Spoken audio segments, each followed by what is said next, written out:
Most of the Gen Z romantic relationships, marriages collapse అయిపోతున్నాయి. ఒక ప్రధాన కారణం చేయబట్టి. అదేంటిదంటే K drama effect.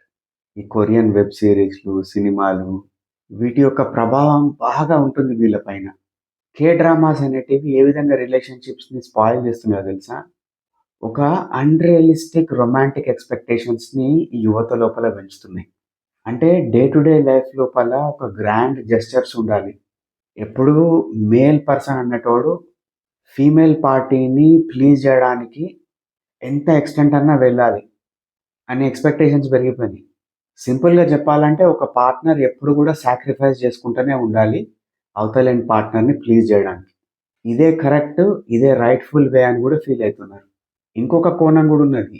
K dramas లోపల ట్రెడిషనల్ జెండర్ రోల్స్ ఉన్నాయి జూసిర్రా? వాటిని మరీ తిరిగి ఎంఫసైజ్ చేసిర్రు. అంటే ఫీమేల్ పార్టీ ఎప్పుడు గూడా caring and nurturing, warmth and love తోటి కూడుకున్న పర్సన్ అయి ఉండాలి. దానికి భిన్నమైన ధోరణిని ఒక అబెరేషన్ లెక్క ట్రీట్ చేస్తున్నారు. అమ్మాయిలంటే సాఫ్ట్‌గా ఉండాలి, స్లోగా మాట్లాడాలి, బిడియం తోటి ఉండాలి. ఇటువంటి పిచ్చి పిచ్చి ఎక్స్‌పెక్టేషన్స్ అన్నీ ఈ కే డ్రామాస్ వల్ల పెరిగిపోతున్నాయి. ఇంకొక సటల్ క్యూ నేను ఏం అబ్జర్వ్ చేసినా అంటే పొసెసివ్‌నెస్‌ని బాగా గ్లోరిఫై చేస్తాయి కే డ్రామాస్.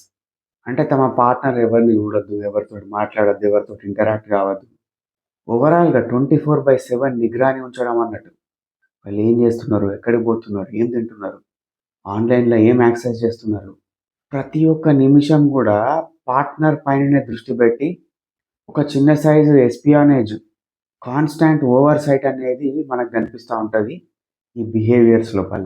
అందరూ గుర్తుపెట్టుకోవాల్సిన విషయం ఏంటిదంటే, ఏ నాటకమైనా, ఏ సీరియల్ అయినా, ఏ మూవీ అయినా, ఏ ఒక్క ఆర్ట్ ఎక్స్‌ప్రెషన్ అయినా గానీ, ఎంటర్‌టైన్‌మెంట్ కోసమే.